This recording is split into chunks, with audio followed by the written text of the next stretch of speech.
नमस्कार, बहुत स्वागत है आपका TV27 न्यूज पर। मैं हूं आपके साथ योगेश पांडे। छत्तीसगढ़ के मुख्यमंत्री विष्णुदेव साय ने एसपी और कलेक्टर्स की बैठक की।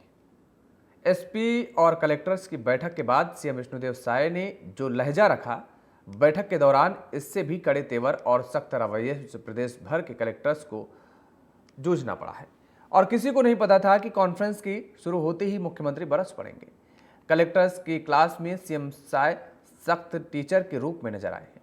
सख्त टीचर इसलिए क्योंकि बैठक की शुरुआत से ही सीएम साय ने कलेक्टरों के काम से नाखुश होकर नाराजगी जाहिर की। देखिए जरा 2 दिन की कॉन्फ्रेंस में क्या कुछ महत्वपूर्ण बैठक हुई और बैठक में किस तरीके के निर्देश अधिकारियों को दिए गए और कहां पर कमियां पाई गई, खामियां पाई गई, जिससे सीएम विष्णुदेव साय नाराज हुए। शासन के लिए कसावट। मुख्य सचिव, विभागीय सचिवों, संभाग आयुक्त और कलेक्टर कॉन्फ्रेंस में रहे मौजूद। डीजीपी, एडीजी, आईजी सभी एसपी रहे मौजूद। योजनाएं पूरी पारदर्शिता के साथ अंतिम पात्र व्यक्ति तक पहुंचाने के दिए निर्देश। जनता और स्कूली छात्रों से दुर्व्यवहार की घटनाओं पर सीएम हुए नाराज। अधिकारियों को दी गई भाषा के संयम को लेकर विशेष हिदायत। स्थानीय स्तर की समस्याएं वहीं निपटाने के दिए निर्देश। राजस्व विभाग की समीक्षा बैठक में मुख्यमंत्री ने दिखाए कड़े तेवर। कानून की समीक्षा में हत्या, धार्मिक मामले में तत्काल कार्रवाई के दिए निर्देश। गुणवत्ताहीन निर्माण की जांच कर संबंधित एफआईआर करने के दिए निर्देश। सिर्फ फटकार ही नहीं, अच्छे कामों की जमकर हुई सराहना। दरअसल एसपी कलेक्टर्स की बैठक के दौरान अलग अलग विभागों के साथ आज कानून व्यवस्था की समीक्षा हुई। मुख्यमंत्री ने अफसरों की क्लास ली, जिसमें सरकार की योजनाओं को धरातल में ले जाने के साथ साथ आम जन से अधिकारियों की बोलचाल, भाषा शैली सुधारने के सख्त निर्देश दिए। वहीं प्रदेश में हत्या के पेंडिंग मामले और धार्मिक मामलों में तत्काल कार्रवाई करने की हिदायत दी। पूर्ववर्ती सरकार के समय कई कामों की गुणवत्ता में लापरवाही पर जांच कर कार्रवाई करने के निर्देश दिए। कुछ जिलों में कानून व्यवस्था को लेकर नाराजगी भी जाहिर की। देखिए, सरकारें समय समय पर अपने कामों की समीक्षा करती है और यहाँ पर 2 दिन का कलेक्टर एसपी कॉन्फ्रेंस का आयोजन हुआ है। ये कॉन्फ्रेंस था जिसमें सवेरे से विभागवार बहुत अच्छे से समीक्षा हुई है। हमारे कलेक्टरों ने अपने अपने जिलों में सरकार की योजनाओं के संबंध में क्या क्या किए हैं, कहाँ कहाँ तक पहुँचे हैं, तो सबकी विस्तार से जानकारी दी है। और हम कह सकते हैं कि जो सरकार की योजनाएं हैं उसका बहुत अच्छा उन्होंने अपने अपने ज़िले में योजनाओं को लोगों तक पहुंचाने का काम किया है। सरकार योजना है उसको 100% जरूरतमंदों तक पहुंचाएं।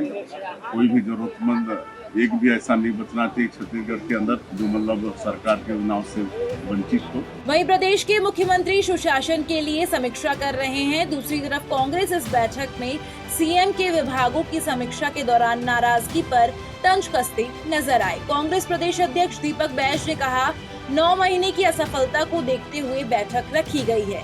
यह बैठक हमारे प्रदर्शन और कड़े तेवर पर मुहर लगा दी है। सरकार अपनी नाकामी का गुस्सा अधिकारियों पर निकाल रही है। हम तो शुरू से बोल रहे हैं कि सरकार में कोई भी योजनाएं नहीं चल रही है।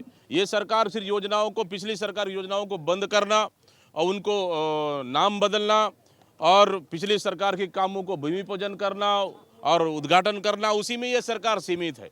और सरकार का अभी तक का कोई भी काम जमीनी स्तर पर नहीं पहुंच पाया है। न सरकार के पास पैसा है, कर्जा से कर्ज लेते जा रही है और सिर्फ मलाई खाने का काम कर रही है। जमीनी स्तर पे कोई भी काम नहीं चल रहा है। इसलिए कहीं न कहीं इन सब मुद्दों को लेते हुए आज अपनी नाकामी को छुपाने के लिए अधिकारियों के ऊपर गुस्सा निकालना, ये कहाँ का लोकतंत्र है। विपक्ष के सियासी हमले को अगर अलग रख दिया जाए तो सीएम विष्णुदेव साय ये गुस्सैल मिजाज और सख्त तेवर अभी तक नहीं देखे गए थे। बहरहाल आने वाले वक्त में विकसित छत्तीसगढ़ की परिकल्पना को साकार करने रोड मैप तो तैयार हो गया है। इधर जब प्रदेश पुलिस अधीक्षकों की बैठक में प्रदेश की कानून व्यवस्था भी तराजू में झूलती नजर आ रही है। इन सब के बाद अब देखने वाली बात होगी कि कलेक्टर एसपी कॉन्फ्रेंस और इस प्रशासनिक कसावट के बाद अधिकारियों। तो आपने देखी रिपोर्ट, और अब इस बैठक को लेकर के भी कांग्रेस कई सवाल खड़े कर रही है। हमारे साथ कुछ मेहमान जुड़े हुए हैं, आपका तारुफ करा देते हैं। किरण बघेल जी हैं, भारतीय जनता पार्टी के प्रवक्ता हैं। किरण जी, आपका बहुत बहुत स्वागत है। अनिल सिंह चौहान जी हैं, कांग्रेस के प्रवक्ता हैं। अनिल सिंह चौहान जी, आपका भी बहुत बहुत स्वागत है TV27 न्यूज़ पर। नागेंद्र वर्मा जी, वरिष्ठ पत्रकार, हमारे साथ जुड़े हुए हैं। नागेंद्र वर्मा जी, आपका भी बहुत स्वागत है।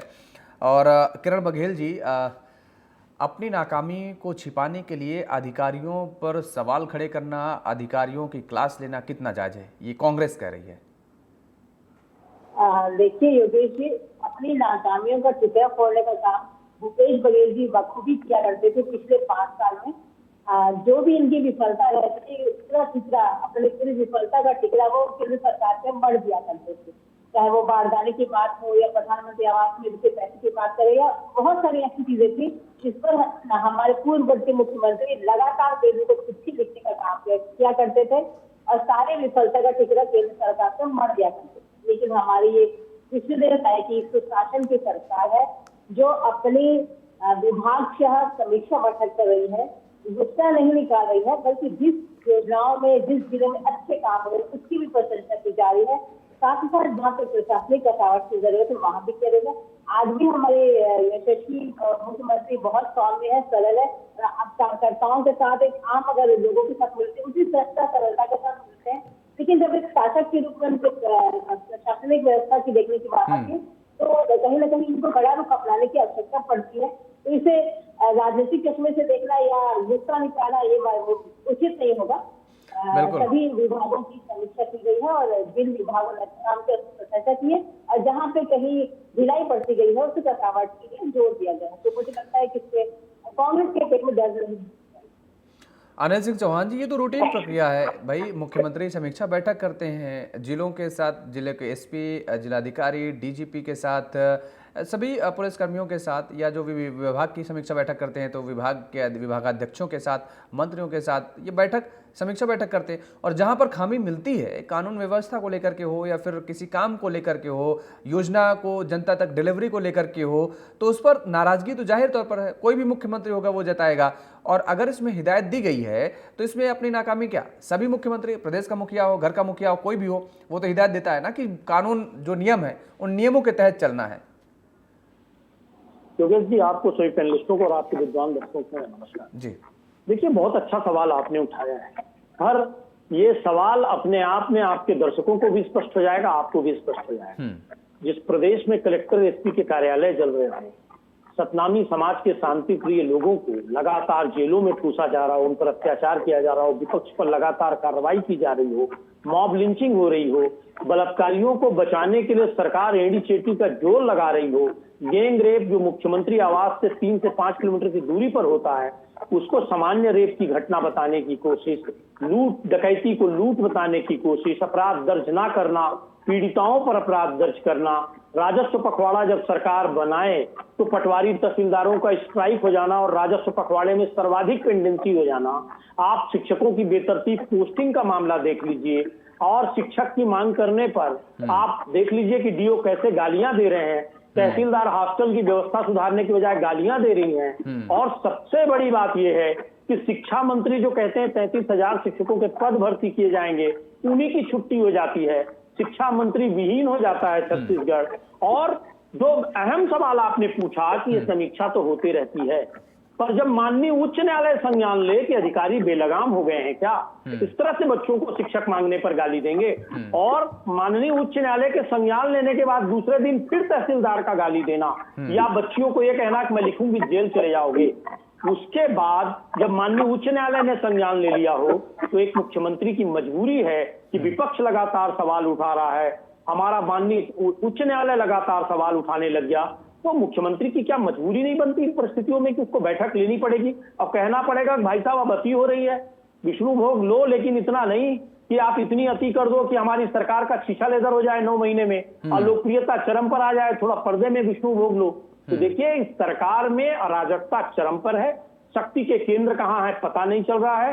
दिल्ली में बैठा व्यक्ति रिमोट कंट्रोल से इस सरकार को चला रहा है। यही कारण है कि चाहे धान सड़ जाए सैकड़ों करोड़ की, इस सरकार को कोई फर्क नहीं। जो लगातार गवर्नमेंट का लॉस हो रहा है जिन क्षेत्रों में, उस पर कोई रोक नहीं। हाँ, 9 महीने में ये 67,000 करोड़ के कर्जे की स्थिति में आ गए हैं। कोविड जैसी महामारी के बाद भी कांग्रेस ने मात्र लगभग 40,000 करोड़ का कर्ज लिया और उसमें भी किसानों की कर्ज माफी भी की, धान पर केंद्रित पॉलिटिक्स की, 3 से 5 किसान आत्महत्या कर रहे थे उसको रोकने का काम किया। तो आपके दर्शकों को और आपके सामने मैं समझता हूं कि मेरे इस लॉजिक के बाद स्थिति स्पष्ट है कि मुख्यमंत्री को किन मजबूरियों में ये एसपी कलेक्टर की कॉन्फ्रेंस करनी पड़ रही है और क्या निचोड़ निकल रहा है, ये बहुत स्पष्ट। नागेंद्र वर्मा जी, ये जो बैठक हो रही है, जो अधिकारियों को निर्देशित किया जा रहा है, अधिकारियों को फटकार लगाई जा रही है, ये मजबूरी या फिर जरूरी? देखिए, ये जरूरी इसलिए जरूरी क्योंकि इसके केंद्र में निहित है प्रदेश का विकास, पारदर्शी सुशासन और खुशहाल जनता, जिससे किसी भी किस्म की तकलीफ ना हो, उसके सारे काम बेहतर हों, केंद्र सरकार और राज्य सरकार की तमाम योजनाएं उस तक निर्बाध रूप से पहुंच सके, उसके आवेदन निवेदन जो है कचरे की टोकरी में ना फेंक दिया जाए या ऑफिसों की टेबलों में अंबार ना बन जाए। अगर इस दिशा में सचेत कर रहे हैं मुख्यमंत्री तो मुझे लगता है गलत है। और प्रदेश का सशक्त प्रतिपक्ष की भूमिका में कांग्रेस भी लोकतंत्र के प्रावधान के तहत अपना जो दायित्व है उसका निर्वहन कर रही है। वो पूरे समय इस चीज पे नजर रख रही है कि जनहित के तमाम काम जो है वो हो रहे हैं, तो बेहतर है वो अगर नजर रखे हुए हैं तो कोई गलत नहीं है। और रही बात, तमाम दिक्कतें आती हैं प्रदेश में जब पारदर्शिता खत्म होती है, अधिकारियों की एरोगेंसी बढ़ती है, एसी कमरे में बैठ के राजधानी में योजनाएं बनाते हैं अधिकारी और उसका फीडबैक नहीं लेते, जमीनी स्तर पे क्या हो रहा है ये उनको पता नहीं होता। अगर कोई आम जन उनके पास आता है अपनी फरियाद लेके तो उसके साथ उनका बिहेव बहुत अच्छा नहीं होता। और आपको पता है कि दूर सुदूर क्षेत्रों से जब कोई आता है शहरों में अपना काम तो छत्तीसगढ़ में ये स्थिति नजर आ रही क्या? अधिकारी बेलगाम नजर आ रहे हैं क्या? क्योंकि जिस बात का अनिल जी ने जिक्र किया है, छात्रों को धमकाना, वो भी छात्र अपने न्याय की मांग कर रहे हों और इस तरीके की बात कर देना उनसे जाहिर तौर पर है शोभा नहीं देता है। देखिए आज मुख्यमंत्री जी जो अभी जो करने जा रहे हैं ये एक बदलाव की दिशा साफ नजर आ रही है। आपने जो इशारा किया कि बेलगाम हो रहे अधिकारी, सुनिश्चित रूप से हो रहे हैं क्योंकि सारे विभागों का सेटअप गड़बड़ है। जो कामकाजी अधिकारी हैं वो ज्यादातर हाशिए पर डले हुए हैं और जो अधिकारी जिनको उस पद की पात्रता नहीं है वो उस पर बैठे हुए हैं। तो स्वाभाविक रूप से वो काम का दबाव है या उनके अंदर काम करने की इच्छा शक्ति नहीं है या वो उस मामले में उतने योग्य नहीं है, तो स्वाभाविक रूप से उनकी एरोगेंसी इस चीज में नजर आती है और ये ही चीज चेक होनी है। लगातार पिछली सरकार में भी ये सारी चीजें थी, उच्च स्तर पे जो आदेश आते थे, ईमानदार अधिकारी कोई काम बताते थे, अधीनस्थ उसको करते नहीं थे, आवेदन निवेदन का भंडार बढ़ता गया और मुख्यमंत्री भूपेश बघेल ने 5वें साल में इन सब चीजों को चेक किया था, लेकिन तब तक देर हो चुकी थी, बहुत देर हो चुकी तमाम जी। तो उसका फल भी उन्हें भुगतना पड़ा। हाँ, खामियाजा उनको उठाना पड़ा, उसी का खामियाजा जाहिर तौर पर है। और करते तो अधिकारी हैं, लेकिन क्योंकि जनता के सामने वोट मांगने और जनता के सामने तो जाना पड़ता है नेताओं को ना, पार्टियों को, चाहे कांग्रेस हो, बीजेपी हो या कोई भी राजनीतिक दल हो। मैं हमेशा अक्सर इस बात को कहता हूं कि अगर अधिकारी बेलगाम किसी भी राज्य में रहे और अधिकारी कंट्रोल में नहीं रहे तो फिर इसका खामियाजा सरकारों को भुगतना पड़ता है, राजनीतिक दलों को भुगतना पड़ता है। किरण जी, जनता दोनों जी हाँ, कुछ कहना चाह रहे हैं, आप अपनी बात पूरी कीजिए नागेंद्र जी। जी, मेरा कहने का मतलब यही है कि सरकार भी भुगतती है और आम जनता भी भुगतती है क्योंकि उसके पास समय जो है वो धीरे धीरे चला जाता है, उसके काम पूरे नहीं हो पाते जाहिर तौर पर। बिल्कुल किरण बघेल जी, डबल इंजन की सरकार का दावा किया जाता है। अब अनिल सिंह चौहान जी कह रहे हैं कि साहब छत्तीसगढ़ से सरकार चली नहीं रही है, दिल्ली से चल रही है, यानी रिमोट कंट्रोल से चलाई जा रही छत्तीसगढ़ की सरकार, और यही वजह है कि यहाँ पर ऐसा माहौल देखने को मिल रहा है, ये स्थिति देखने को मिल रही है।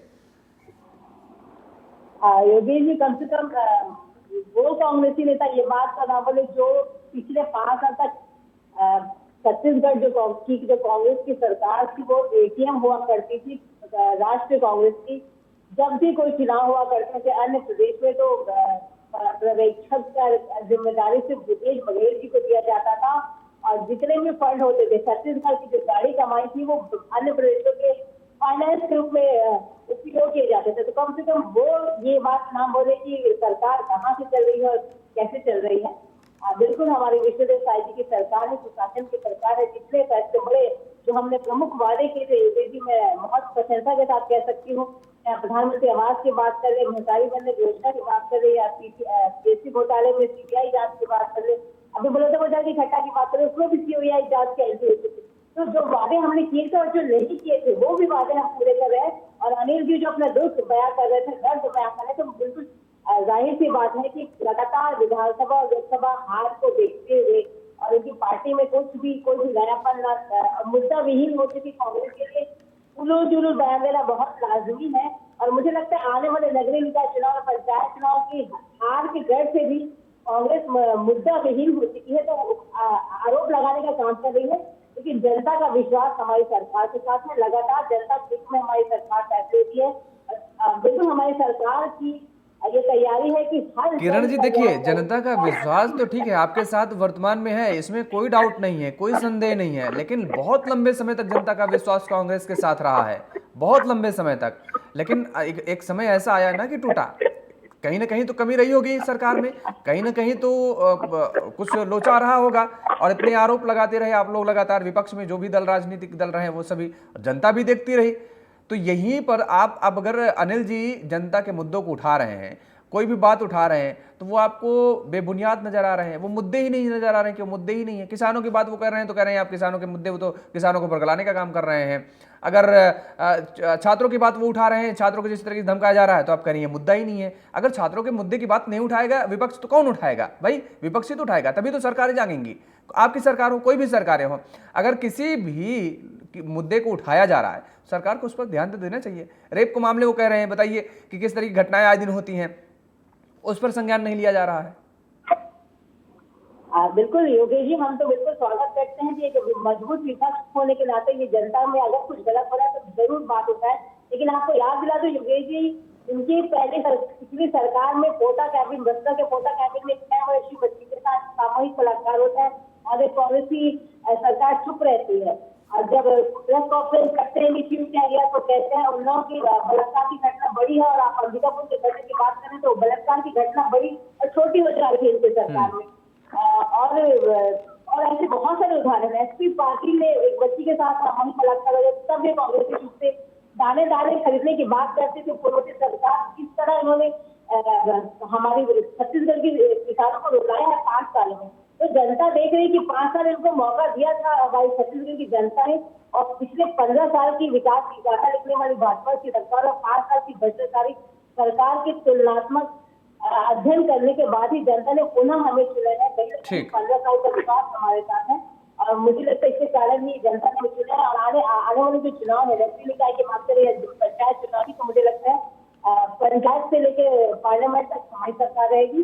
और जनता ने जिस विश्वास के साथ मोदी जी की बात करें या भाजपा में सरकार की बात करें, जिस विश्वास के साथ जनता ने हमें सत्ता पर बिठाया, हम उस विश्वास को खड़े उतरेंगे। और जितनी भी जन कल्याणकारी योजना है, जितनी भी जनता के हित में लिए जाने वाले फैसले, ये सभी फैसले हम करें। ठीक है अनिल जी, मोटी मोटी बात जो समझ में आई किरण जी की, वो क्योंकि जितने भी मुद्दे आपने उठाए, यही कहा जा रहा है कि ये दोहरा चरित्र कांग्रेस का क्यों? देखिए योगेश जी, मैं किरण जी की बात से संतुष्ट नहीं हूं। मैं समझता हूं आपके विद्वान दर्शक भी नहीं। अगर मैं कुछ भी आरोप लगाऊं और उसमें तथ्य और साक्ष्य ना हो, चीजें स्पष्ट ना हो, तो कुतर्क कहलाता है, ऐसा मेरा मानना है। बाकी आप और नागेंद्र वर्मा जी जैसे विद्वान पत्रकारों के सामने मैं ज्यादा बहस नहीं करूंगा, लेकिन एक बात जरूर कहूंगा कि कांग्रेस की 5 वर्षों की सरकार में 2 वर्ष के कोविड काल होने के बाद भी एनसीआरबी के आंकड़े कहते हैं कि इस प्रदेश में 3 से 5 किसान प्रतिदिन रमन सिंह सरकार में आत्महत्या करते थे। वो आत्महत्या करते, किसानों पे फोकस पॉलिटिक्स हुई, ग्रामीण अर्थव्यवस्था पे फोकस पॉलिटिक्स हुई, युवाओं पे फोकस पॉलिटिक्स हुई, सारे वर्गों को साध कर प्रदेश का सर्वांगीण विकास किया है। एक भी घटना महिला उत्पीड़न के संबंध में ये आंकड़ों के साथ या साक्ष्य प्रूफ के साथ नहीं बता सकते या नामजद नहीं बता सकते जिसमें सरकार ने संवेदनशीलता से कार्रवाई न की। इनका सबसे बड़ा उदाहरण दुर्ग का है। देखिए आप, एक 4-5 वर्ष की मासूम बच्ची के साथ दुष्कृत्य होता है और आरोपी को बचाने के लिए पुलिस अधीक्षक प्रेस से कहते हैं हमने विवेचना कर ली, कहीं कोई दुष्कर्म हुआ ही नहीं।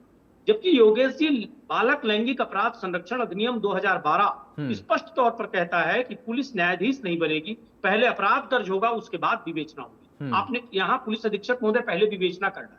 तो जिन मामलों में लिखित में पहले से व्यवस्था है, माननीय सर्वोच्च न्यायालय ने भी कई बार ये टिप्पणियां की हैं लैंगिक अपराध संरक्षण अधिनियम के मामले में कि जहां कानून स्पष्ट करता है कि पुलिस न्यायाधीश नहीं बनेगी, वहां 1 महीने बाद FIR।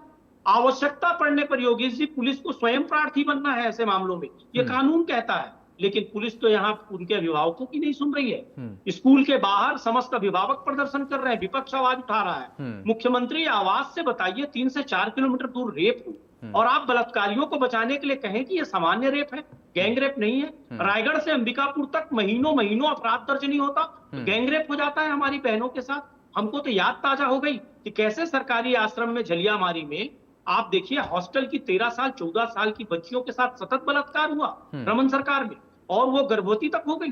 तो ये मामले असहनीय है, अक्षम्य है। ऐसे मामलों में सरकार को त्वरित कार्रवाई करनी चाहिए। और मैं फिर कहूंगा योगेश जी, माननीय उच्च न्यायालय ने अगर संज्ञान लिया है तो सीएम साहब को जवाब भी तो देना है माननीय उच्च न्यायालय को। क्या ये कॉन्फ्रेंस उसके कारण, क्या माननीय उच्च न्यायालय और सर्वोच्च न्यायालय को अब हंटर लेकर सरकारों को चलाना होगा कि साहब आपके अधिकारी उन्मादी हो गए हैं, योजनाएं अंतिम व्यक्ति तक नहीं पहुंच रही है? ये लोकतंत्र का परिहास नहीं है? ये बहुमत की बात करते हैं Yogesh ji. ED, IT, CBI और कुछ संवैधानिक संस्थाओं और केंद्रीय एजेंसियों का मैं नाम लेकर उनका और अवमूल्यन नहीं करना चाहता। और 2-3 अरबपतियों का पैसा, क्या ये नहीं होता तो भारतीय जनता पार्टी यहाँ सरकार बनाने में सफल हो जाती? क्या सोच समझकर तत्कालीन मुख्यमंत्री का चरित्र हनन नहीं किया गया? इस प्रदेश की जनता भली भांति जानती है। और ये दंड भी भारतीय जनता पार्टी को मिलेगा, फिर ये 12-13 सीटों से कम सीटों पर सीमित हो जाएंगे। चलिए, वो तो खैर जनता के हाथों में और आने वाला वक्त बताएगा कि दंड जनता किसे देती है। बहरहाल आप एक बड़ा दावा ये भी कर रहे हैं कि विपक्ष ने आवाज उठाई और दबाव में सरकार आई, जिसके बाद बैठक करना पड़ा और इस तरीके की एक्शन लेने पड़े। नागेंद्र जी, क्या लगता है कि विपक्ष के दबाव में सरकार छत्तीसगढ़ में नजर आ रही है क्या? क्योंकि विपक्ष इस बात का दावा कर रहा है, कांग्रेस के कई बड़े दिग्गज नेता ये दावा कर रहे हैं कि विपक्ष इतना जोर शोर से आवाज उठा रहे हैं और यही वजह है कि दबाव में आने के बाद मुख्यमंत्री को बैठक आनन फानन में करनी पड़ी और अधिकारियों को इस तरीके के निर्देश देने पड़े और सख्त तेवर दिखाने पड़े। देखिए, जिस तरीके की परिस्थितियां बन रही है लगातार, बहुत सारे मामले में जो धरना प्रदर्शन है इसको तो नोटिस लिया ही जाता है। और चूंकि ये प्रशासनिक कसावट के लिए मीटिंग्स जो होती हैं वो भी अनिवार्य तौर पर होती है, समीक्षा बैठक होती है, लेकिन चूंकि ये सारी घटनाएं भी रिलेवेंट है इन सब चीजों से, तो स्वाभाविक रूप से इस पे भी चर्चा हुई। और इसी चीज पे तो मुख्यमंत्री जी ने सख्त तेवर दिखाए हैं। उन्होंने तमाम उन घटनाओं पे जिससे प्रदर्शन हुए थे या जिस तरीके के विरोध के स्वर बुलंद हुए थे, स्वाभाविक रूप से जनता उसमें आगे थी, पार्टी। और स्वाभाविक रूप से एक बात है कि मुद्दे, जब कोई पार्टी प्रतिपक्ष में चली जाती है तो वो जनता के मुद्दों से ज्यादा सरोकार में आती है, मेरा मानना है। और इसका श्रेय ले रही है तो पार्टी तो बिल्कुल गलत नहीं कर रही है, क्योंकि स्वाभाविक रूप से इन सब चीजों की जवाबदेही भी है प्रतिपक्ष की। तो विधानसभा में भी आवाज उठाती है, सड़कों पे भी अपनी बातें कहती है और हर मंच पे अपनी बातें कहती है, ताकि सरकार सही ढंग से अपनी योजनाओं पे, अपने प्रशासन पे नकेल कस सके। बिल्कुल। चलिए, बहरहाल नकेल कस सके और उम्मीद यही है कि शायद सरकार जो है अधिकारियों को जो निर्देश दिए हैं वो अधिकारी अब उस पर काम करते हुए भी नजर आएंगे, ये पूरी उम्मीद जताई जा रही। तब तो इस बैठक को सार्थक माना जाएगा, अन्यथा इस बैठक का कोई मतलब नहीं निकलने वाला है। बहरहाल आप सभी मेहमानों का हमारे साथ जुड़ने के लिए, समय देने के लिए बहुत बहुत शुक्रिया, बहुत धन्यवाद। तो लगातार जिस तरीके से छत्तीसगढ़ में अब अधिकारियों के नकेल कसने का काम ये किया जा रहा है, मुख्यमंत्री विष्णुदेव साय की तरफ से बैठक की गई है, अधिकारियों को निर्देशित किया गया है कि जो भी योजनाएं सरकार की हैं वो जनता तक पहुंचनी चाहिए और जनता से दुर्व्यवहार नहीं किया जाना चाहिए, ये भी निर्देशित किया गया है। मेरे साथ फिलहाल इतना ही। खबरों के लिए आप बने रहिए TV27 न्यूज़ के साथ। नमस्कार।